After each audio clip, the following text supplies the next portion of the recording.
CPM আগুন ছড়াতে চাইছে, মাঠে নামলেই এদের ভাষায় বুঝিয়ে দেওয়া হবে হুঙ্কার অর্জুন সিং এর। পানিহাটিতে বিজয়পুর সার্বজনীন দুর্গোৎসব কমিটির খুঁটি পুজোতে এসে সিপিএমকে হুঁশিয়ারি দিলেন পরিবহন মন্ত্রী অর্জুন সিং। তিনি হুঙ্কার দেন, সিপিএম ভাবছে আমরা ওদের পুরনো চ্যাপ্টার ভুলে গেছি। সিপিএম আগুন লাগাতে চাইছে, ওরা মাঠে নামলেই আমরা ওদের বুঝিয়ে দেব। কিভাবে বুঝাবো তা ওরা বুঝতে পারবে, ওদের ভাষায় ওদের বোঝাতে হবে। সিপিএম ভাবছে কি আমরা ওদের অত্যাচারটাকে ভুলে গেছি, ওটা ভাবার কোনো ভাবনা নেই।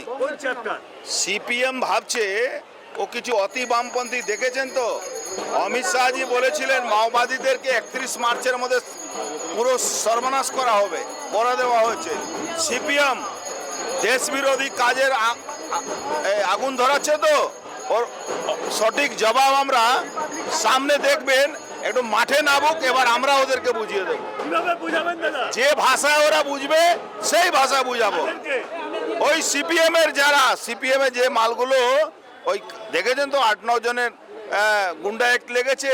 এবার যারা আরো উস্কানি দিচ্ছে তাদেরকে কি অ্যাক্ট লাগাবো আমরা, সেটা সামনে আন্দোলনে নাচ হচ্ছে, গান হচ্ছে। আরে আন্দোলন করছে কারা? গুন্ডারা। আন্দোলন করছে কারা? রাজাবাজারের সব থেকে বড় তোলাবাজ সেই আন্দোলন করছে, সে সিপিএম এর বড় নেতা।